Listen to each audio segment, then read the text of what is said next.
Votre fidélité à l'émission Sport 45 nous rassure. Mesdames et messieurs, bonsoir et soyez les bienvenus sur le plateau de Sport 45. Eh bien, dans cette émission, nous reviendrons sur le tirage au sort de la Coupe d'Afrique des Nations Maroc 2025. Nous vous rappelons que la 35e édition de la Coupe d'Afrique des Nations Maroc 2017-2025 aura lieu du 21 décembre au 2025 au 18 janvier 2026. Et puis, mesdames et messieurs, au basketball, Fabrice Makaya Matev a été élu à la tête de la Fédération congolaise de basketball, vous le savez.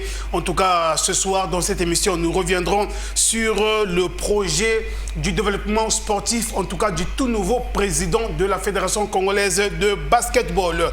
Voilà, mesdames et messieurs, pour la vitrine de Sport 45 de ce soir. Eh bien, ils sont là, les consultants de cette émission Sport 45.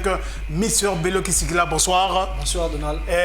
Serge Désiré Kobolokana, bonsoir. Bonsoir. Je vous salue également en votre qualité de président de l'association Footgolf, oui. Voilà, président, bonsoir. Bonsoir. Mesdames et messieurs, le décor étant planté, nous allons rapidement aller dans le détail de cette émission Sport 45. Eh bien, nous démarrons cette émission par le handball avec le Danemark qui reste sur le toit du monde.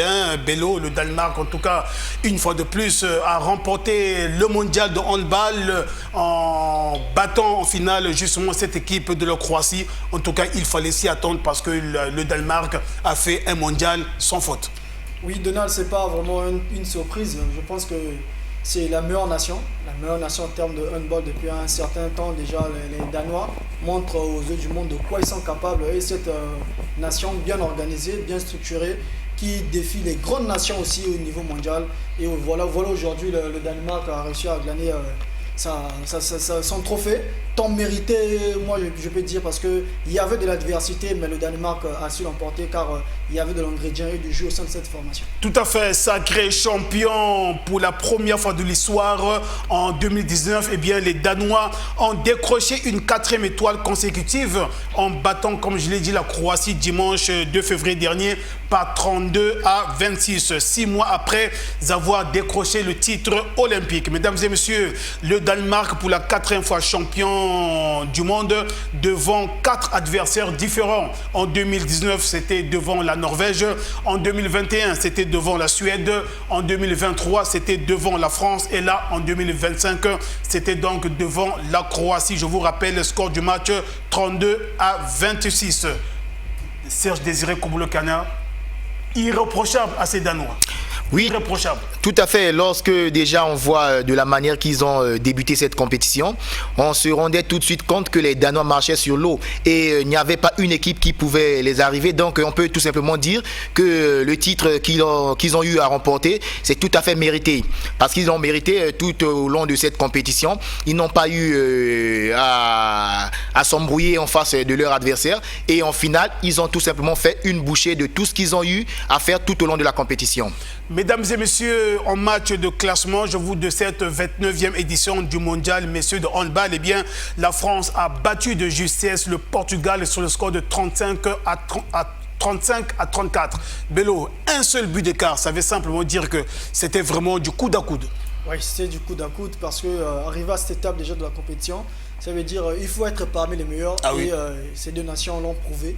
Vous pouvez comprendre que chez les autres, ça travaille.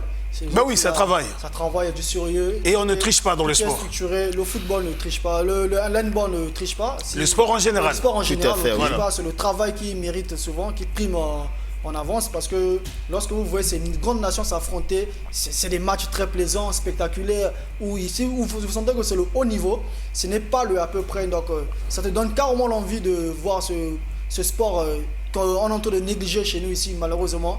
Mais dans l'avenir, je pense que les choses peuvent s'arranger pour que le Congo aussi redevienne comme de l'avant. Ça vous ferait plaisir un jour de revoir le Congo à cette étape de la compétition Coupe du Monde des hommes, bien évidemment, puisque les dames sont habituées à participer à la Coupe du Monde féminine. Oui. Les hommes. Oui, Donald, mais avec du sérieux. J'aime pas trop vendre de rêves aux gens, il faut être franc. Parce que si nous mettons du sérieux, nous pouvons arriver quelque part. Mais au moment où je vous parle, il n'y a pas du sérieux pour l'instant. Parce qu'il y a un vrai désordre qui se passe au niveau du sport en général, au niveau de la République.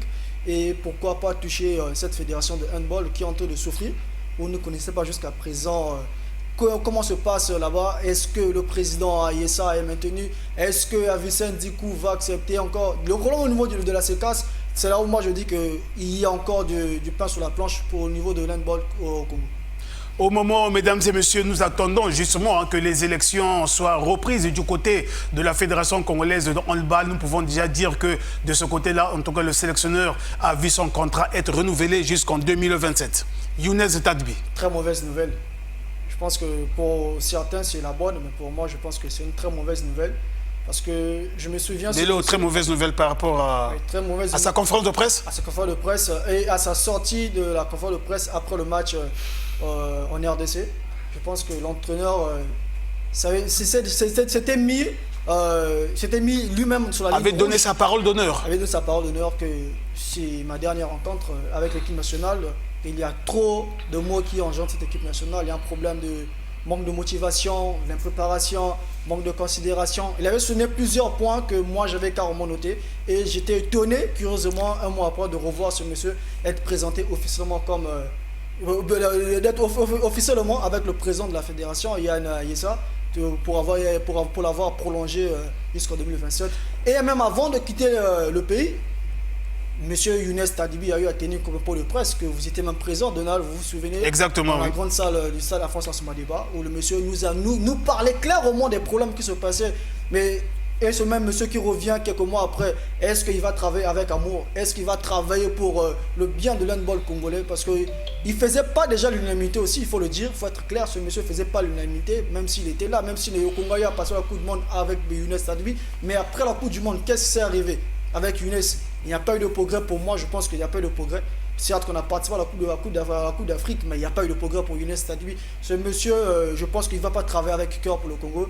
Tenir de tels propos et revenir quelques mois après avec la même nation, je pense que c'est déplorable. C'est irréfléchi de la part de nos dirigeants de reconduire un tel monsieur. Parce qu'on devait peut-être penser ailleurs, mais avec Younes Tadibi, moi je ne crois plus à l'avenir de Donald. Bien, en tout cas, nous reviendrons sur ce dossier, bien évidemment, sur ce plateau, mesdames et messieurs, pour boucler définitivement avec le dossier Coupe du Monde de handball, messieurs, reporté, comme je vous l'ai dit, par une fois de plus le Danemark. Et bien, retenez que l'Afrique a été représentée par 5 nations qui ont occupé les rangs suivants au classement général sur 32 pays participants. Eh bien, il y a l'Égypte qui a occupé la 5e place, la Tunisie la 22e place, le Cap-Vert qui a occupé la 23e place au classement général, l'Algérie qui a occupé la 30e place et la Guinée qui a occupé la 31e place. Voilà, après donc le handball, mesdames et messieurs, parlons à présent Assemblée générale élective de la Fédération congolaise de basketball. Et bien, comme vous le savez, le nouveau patron de cette fédération s'appelle Fabrice Makaya Matev, en tout cas, qui a été élu à l'unanimité là-bas par tous les amoureux de la balle au panier. Eh bien, au cours de son discours de circonstance, eh bien, le tout nouveau patron du basketball congolais est revenu sur son projet de développement sportif. En tout cas, nous écoutons Fabrice Makaya Matev. Ma candidature est une promesse d'engagement, d'excellence et d'innovation. Je crois fortement au potentiel des acteurs du basketball pour transformer le paysage de notre sport au Congo. La réussite de tout projet dépend d'une équipe dirigeante compétente et dynamique. La collaboration entre passionnés du basketball et experts en gestion est cruciale pour orienter notre développement. Il est essentiel de constituer une équipe diversifiée capable de définir une vision claire et d'assurer une cohésion dans l'action. Les partenariats stratégiques constituent le socle d'un fonctionnement optimal. La collaboration avec les institutions gouvernementales et organisations internationales nous permettra d'accélérer l'implémentation de nos projets. Un engagement proactif avec le ministère de la Jeunesse et des Sports, le ministère de l'Enseignement, le ministère de l'Économie, des Finances et du Budget, ainsi que le ministère de la Santé et de la Population est primordial pour garantir une synergie entre les différents acteurs. Nous devons également renforcer nos relations avec le Comité national olympique sportif congolais, la FIBA Afrique, la zone 4 et d'autres fédérations afin de créer un réseau solide. Le développement d'une relation harmonieuse entre les ligues et les fédérations est aussi essentiel pour la promotion du basketball à tous les niveaux. Il est fort admis que la modernisation des infrastructures est cruciale pour la croissance du basketball. Nous consoliderons les relations avec les partenaires institutionnels tout en nouant un nouveau partenariat pour rénover les structures éducatives, les infrastructures d'entraînement et de compétition. En ce sens, nous prévoyons la création d'un centre d'entraînement pour l'équipe nationale afin de favoriser la préparation de nos athlètes pour les compétitions. La promotion des tournois interligues et les championnats seniors est indispensable. À ce titre, nous mettrons également en place les championnats pour les catégories U13 et U16, renforçant ainsi notre vivier de talents. C'est par l'exemplarité, l'éthique et la discipline que nous allons créer les meilleures conditions pour répondre présent lors d'événements tels que la Basketball African League, BAL, et les Jeux olympiques. Nous sommes convaincus que l'établissement d'une charte claire pour l'équipe nationale, accompagnée de critères de sélection transparents, assurera que seuls les meilleurs joueurs représentent notre pays. Nous mettrons en œuvre un système de détection à tous les niveaux, y compris au sein des Olympiades et des regroupements périodiques. Le basketball féminin représente une opportunité souvent négligée. Investir dans ce domaine enrichira notre fédération et favorisera l'égalité des genres sur le terrain. Les techniciens, arbitres et officiels doivent bénéficier de formations continues afin d'élever le niveau général du basketball et d'en faire un levier de croissance. La digitalisation de la fonction finance nous permettra de moderniser la gestion de la fédération et d'optimiser nos ressources. Toute notre démarche se reposera sur deux piliers. 1. Une stratégie de communication efficace, intégrant le développement du marketing digital pour accroître notre visibilité et attirer des sponsors. 2. Un cadre juridique solide, accompagné d'une révision des textes régissant notre organisation est crucial. Nous aspirons à inclure toutes les parties prenantes, y compris la diaspora, afin de conduire et construire un basketball congolais fort et uni. Enfin, ce projet de développement sportif pour la Fédération congolaise de basketball ne se limite pas à une vision, mais constitue un véritable chemin vers l'excellence.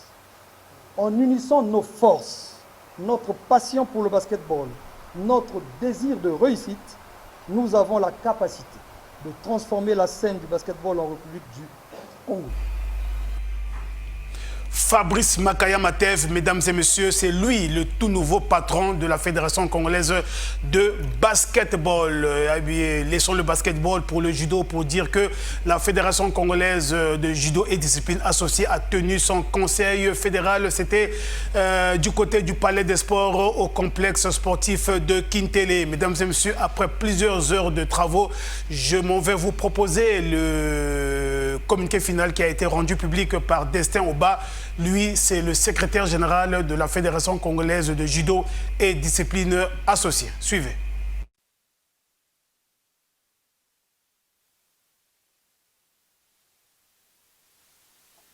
Le Conseil fédéral de la Fédération congolaise de judo et discipline associée s'est réuni ce samedi 25 janvier 2025 au Palais des Sports de Kintele en session inaugurale.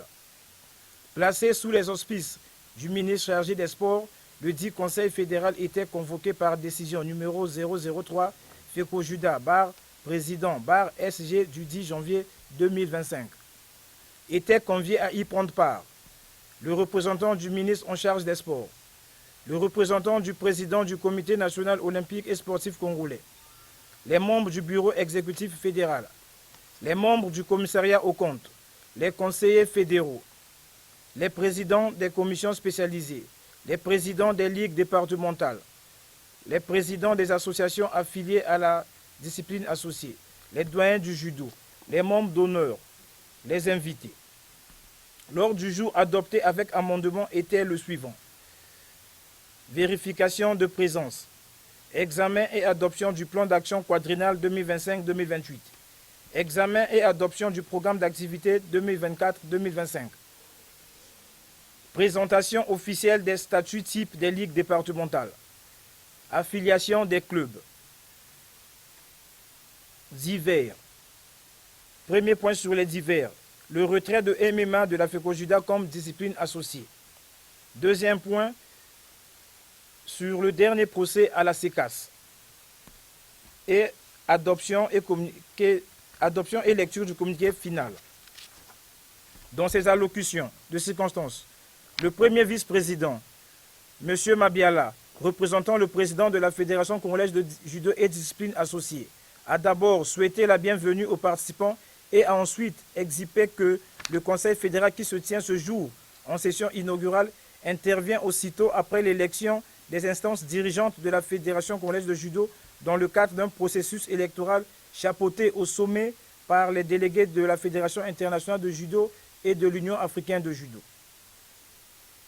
3 temps forts ont marqué le Conseil fédéral, à savoir l'adoption du plan d'action quadriennal 2025-2028, le programme d'activité 2024-2025 et l'affiliation des clubs remplissant les critères.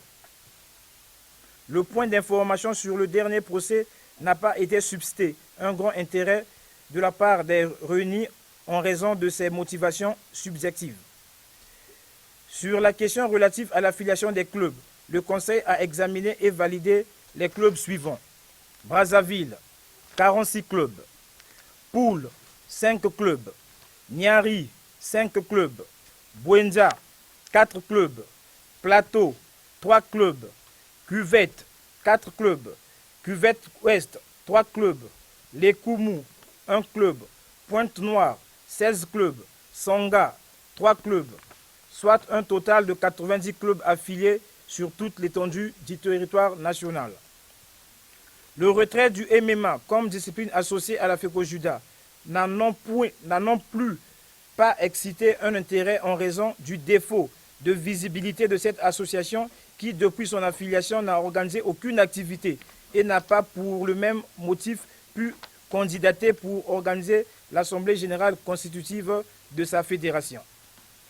Enfin, afin de souhaiter bon retour à toutes les délégations, le premier vice-président de la FECOJUDA a instruit les ligues départementales d'arrimer les statuts de leurs ligues respectivement en tenant compte de celui de la fédération. Dans ses allocutions, M. Furé Likwe, représentant du ministre en charge des sports, a loué les efforts que déploie la fédération.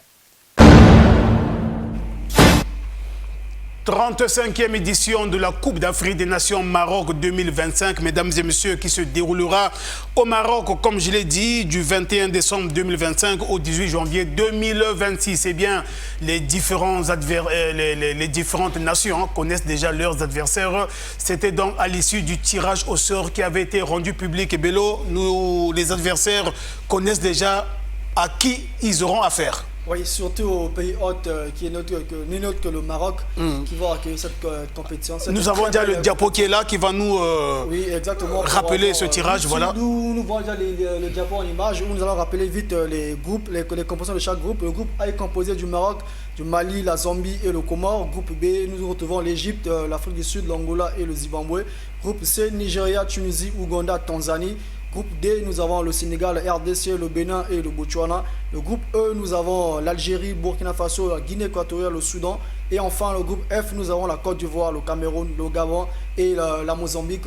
Un groupe qualifié de la mort pour certains. Oui. Mais moi, je trouve aussi le groupe A où nous avons le Maroc, le Mali, la Zambie et le Comore.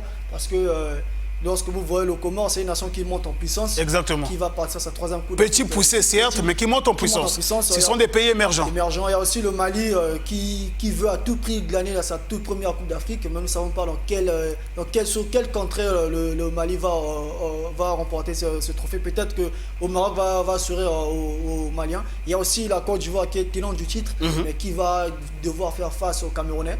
Nous connaissons le niveau du derby de ce choc lorsque le Cameroun croise la Côte d'Ivoire. Il y a un avant-match, un avant-choc entre les deux nations. Il y a aussi le Sénégal et la RDC, deux nations qui partagent le même groupe au niveau des éliminatoires à la Coupe du Monde de 2026, où le Sénégal est premier provisoirement.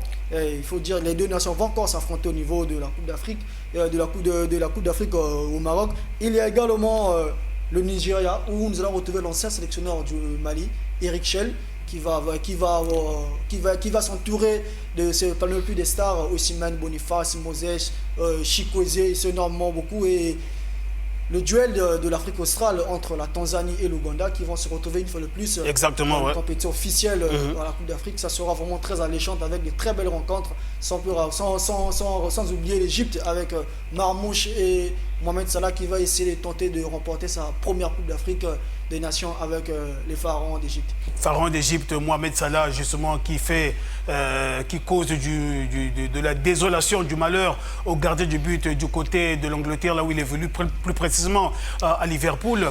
Mais il souhaiterait bien glaner ce trophée avec sa nation. Oui, tout à fait. C'est comme on le sait tous que l'actuel meilleur buteur du championnat anglais aujourd'hui, c'est Mohamed Salah. Et dans le groupe où il se trouve actuellement pour cette Coupe d'Afrique, on sait combien de fois l'Égypte, jusqu'aujourd'hui, n'a pas encore digéré la défaite lors de la CAN surpassée au Cameroun face au Sénégal. Donc, on espère bien que cette fois-ci, ça sera une revanche pour eux. Pourquoi pas revenir avec une détermination pour pouvoir cette fois-ci essayer d'aller encore plus loin dans cette compétition, parce qu'on a vu lors de l'édition précédente en Côte d'Ivoire, ils ont été éliminés par la séance des tirs au but par la République démocratique du Congo. On espère que cette fois-ci, l'Égypte fera encore mieux pour espérer soulever ce titre. Exactement. Alors Bello, nous aurons droit au show d'empoignade lors de cette Coupe d'Afrique des Nations Maroc 2025. Oui, Donald, déjà lors de match de vertu, nous aurons un Maroc-Comore, une rencontre très alléchante. Il faut dire qu'il n'y a plus de petites nations. À l'époque, oui, mais actuellement, non. Parce que le Maroc est en train de nous montrer qu'il est capable de faire face à n'importe quelle nation. Il a déjà battu le Cameroun, l'Égypte, la Côte d'Ivoire, le Ghana. Donc pourquoi pas faire tomber le Maroc à domicile, chose qui ne sera pas facile, mais ils peuvent le faire. Il faut dire aussi en face, le Maroc va chercher à tout prix remporter cette Coupe d'Afrique, qui sera peut-être la plus belle des compétitions africaines. Exactement, l'Afrique va accueillir cette fois-ci du côté du Maroc avec 6 stades rénovés, avec des pelouses naturelles de grande qualité. Il faut dire que le Maroc est vraiment structuré. C'est l'Eldorado des autres nations africaines au terme des éliminatoires. Rares sont les stades au Maroc où l'on trouve encore de la pelouse synthétique. C'est révolu. C'est révolu parce que c'est un pays qui a pris du football au sérieux. C'est peut-être le Brésil de l'Afrique parce que là-bas tout est dans les normes. Parce que le Maroc prend du sérieux, d'où même l'installation du centre de la FIFA, et parce que la FIFA a choisi le Maroc parce qu'il y a du sérieux au Maroc. Exactement. Mais il y a aussi cette très bonne nouvelle que je vais annoncer aux Congolais. C'est une très bonne nouvelle pour nous les Congolais, parce que désormais le Congo a 2 entraîneurs certifiés, si je peux le dire ainsi, permettez-moi, certifiés, diplômés à CAF, Cédric Nantelamio et Barthélemy Ngatsono, qui viennent d'obtenir leur licence à CAF. C'est une fierté pour nous et surtout pour la Fédération congolaise de football qui a beaucoup travaillé avec l'organe technique pour offrir à ces 2 nationaux ce diplôme tant convoité et qui est exigé aujourd'hui par la CAF pour être sur le banc de touche. Pour être sur le banc de touche. On a vu récemment, il y a eu la nomination de M. Fabricio Cezana à la tête de l'équipe nationale A', U17 et U20. Pourquoi ? Parce qu'il n'y avait pas un entraîneur congolais diplômé à CAF. Désormais, nous avons 2 messieurs qui ont la compétence, qui ont ce document tant demandé par la CAF. Ngatsono, Cédric Nantelamio vont devoir désormais représenter le Congo valablement. Partout où ils peuvent aller défendre leur diplôme. Ils ont le diplôme. Ils ont le diplôme. Parce que même le sélectionneur A qui a un problème avec ce petit papier, et ils pourront peut-être passer directement à l'équipe A pour combler ce vide qui manque à notre sélection. Alors, Serge Désiré Kouboulou-Kenna, parlons justement de cette CAN. Tout à fait, oui. Je voulais revenir sur les dires de Bello tout à l'heure. Certes que ça sera vraiment intéressant de voir le nombre de stades dans cette CAN, mais avec ce nombre de stades, la question qui se pose là, est-ce qu'il y aura le même public à chaque match? Parce qu'aujourd'hui, on connaît très bien comment est-ce que les Maghrébins ont souvent l'habitude d'aller assister aux compétitions. Parce que avec ce qui a été dit, il y aura... ce n'est pas leur équipe voilà, évidemment, il y aura un match sur chaque stade. Donc aujourd'hui, par exemple, si un match termine sur l'autre stade, est-ce qu'il y aura le même public qui se retrouvera sur l'autre stade? Or, on voit très bien comment ça se passe dans d'autres pays. Après le premier match, le deuxième match se joue sur le même stade et on se rend compte qu'il y a vraiment l'affluence du public. On se demande, est-ce que ça sera toujours pareil avec le nouveau système, avec le nombre de stades qu'il y a au Maroc là-bas? Mais il y a aussi un point que Désiré peut-être a oublié de soulever. Plusieurs joueurs ont toujours évoqué un problème de pelouse. Parce que après un match, il y a souvent un second match qui est sur la même pelouse. Les Marocains ont dit non, c'est fini cette histoire de voir deux matchs sur la même pelouse. Sur la même pelouse. C'est fini cette histoire parce qu'il faut rénover, il faut révolutionner les choses. On veut voir... Surtout l'entretien de la pelouse naturelle, c'est pas une mince affaire. On veut voir une rencontre à Brazzaville à 17h et à 19h le second à Pointe-Noire. C'est possible avec les Marocains. Exactement. Donc ils ont prévu cela parce que le Maroc est aussi candidat à la Coupe du Monde 2030. Donc comme vous le savez, c'est une nation qui se prépare déjà. C'est pour eux la préparation afin d'acquérir la Coupe du Monde qui arrivera en complicité avec l'Espagne. Mesdames et messieurs,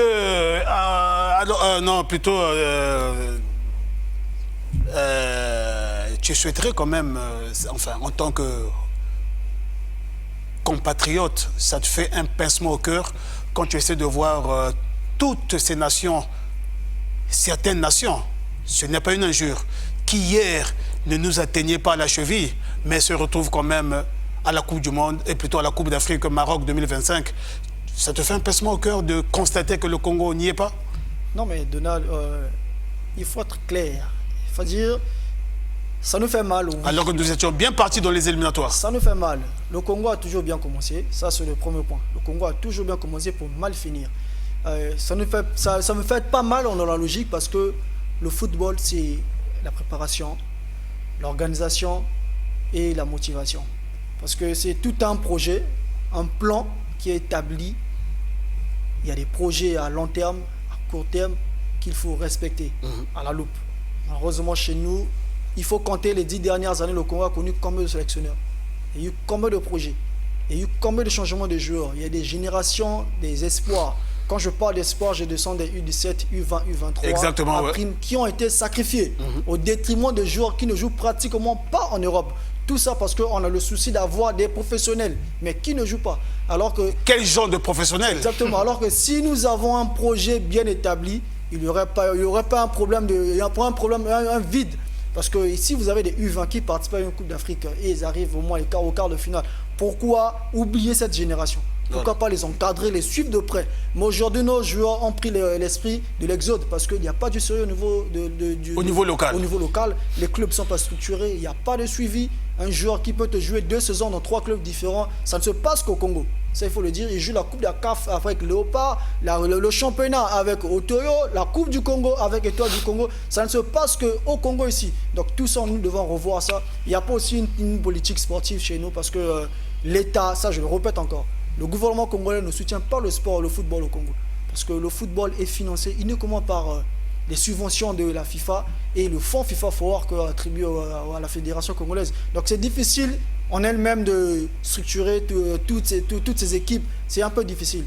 Or que si l'État a apporté sa touche, sa subvention exactement à l'édifice, ce seront des choses bien structurées. Malheureusement, ce n'est pas le cas au Congo. Nous devons encore revoir le mode de fonctionnement pour avoir le Congo à la Coupe d'Afrique. Ça, c'est un gros dossier que nous devons décortiquer ici. Mais alors, au terme, bien évidemment, au cours d'un plateau spécial. Bello, en tout cas, nous y reviendrons.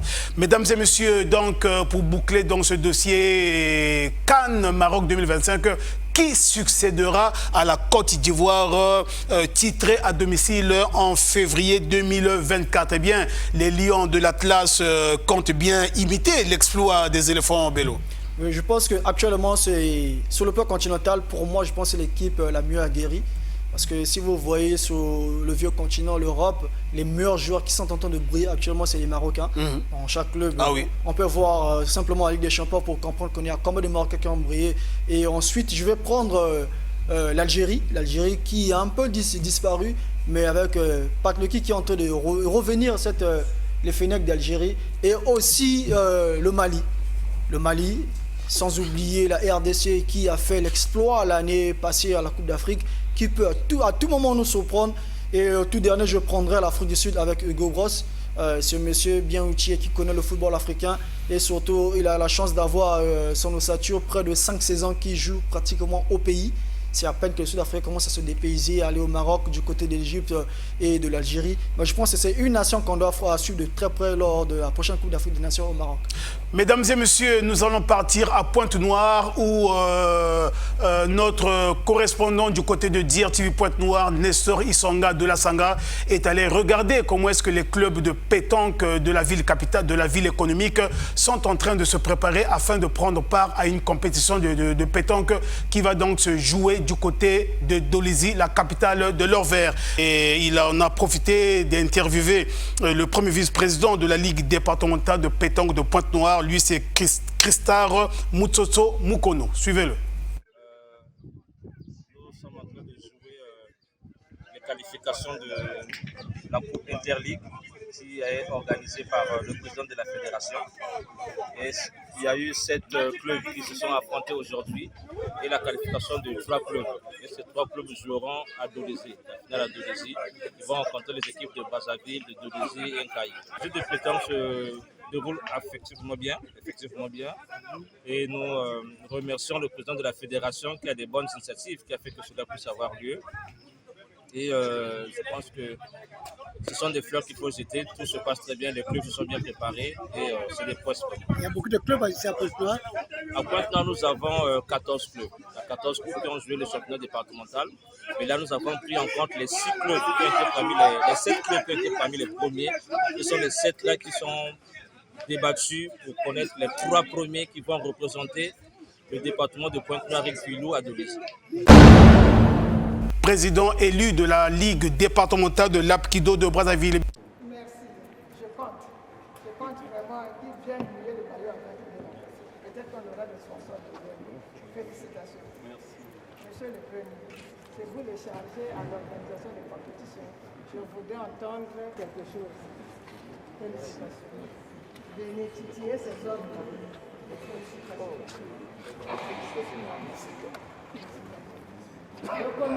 Tout en s'acquittant des missions traditionnelles d'une ligue sportive, notamment l'organisation des championnats départementaux, l'organisation des stages techniques et d'arbitrage, la participation à des événements nationaux. Les activités se sont tenues sans relâche et la structure a focalisé son action sur l'amélioration et l'optimisation de la performance globale de toute sa diversité, à savoir la performance statutaire ou sportive, la performance sociétale, la performance organisationnelle, la performance économique et financière, la performance promotionnelle et enfin la performance sociale interne. Mesdames et messieurs, une fois à la tête de la Ligue départementale d'Apkido, je me focaliserai en conséquence sur l'amélioration et l'optimisation de la performance globale de l'organisation sportive constituée en 8 axes prioritaires tels que précisés dans l'allocution de Monsieur le directeur de cabinet de Monsieur le ministre en charge des sports le 19 décembre 2024. Lors du lancement des activités sportives de l'Olympiade 2025-2028. Aussi l'ouverture de la saison sportive 2024-2025. Ces axes prioritaires sur le plan départemental nous stipulent ce qui suit. L'installation et le fonctionnement régulier des sous-ligues dans le département, l'organisation des championnats départementaux chaque année, l'organisation des championnats départementaux de toutes les catégories d'âge, l'organisation des ateliers de sensibilisation des athlètes pour un sport sain et sans dopage. Voilà, mesdames et messieurs, il y a quelques jours, si Patrice Louvoiseau du côté de la régie peut nous mettre donc la photo de l'ancien international des Diables Rouges, champion d'Afrique Yaoundé 72, voilà Minga Noël Pépé, qui n'est pas dans un état critique, hein, comme cela a circulé à travers les réseaux sociaux.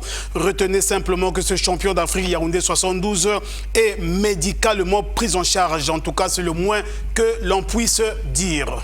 Voilà. Pendant ce temps, mesdames et messieurs, du côté de Pointe-Noire, en tout cas la Fédération congolaise de football annonce à la profonde douleur d'annoncer aux sportifs le décès de l'ancienne arbitre internationale et ancienne commissaire FIFA. Il s'agit voilà, de Pauline Bazembama. Voilà, en tout cas, la Fédération congolaise de football présente, adresse ses condoléances à toute la famille sportive congolaise. Mesdames et messieurs, en tout cas, nous étions très heureux d'être chez vous ce soir. Nous recevions le président de l'association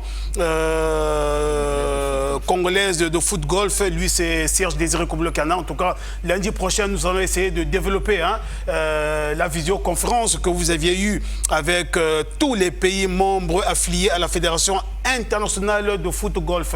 En tout cas, nous aurons vraiment un temps où nous allons décortiquer, nous allons essayer de savoir ce qui s'est dit au cours de cette visioconférence. Mesdames et messieurs, du côté de la rédaction, en tout cas, les collègues ont bien voulu apporter leur soutien à cette émission Sport 45, notamment Flavie Kouenze, Armel, Christian Zingamiokov, Charvin Mabiala, Christy Machiona, Prince Oko et Léonie Tsoumou.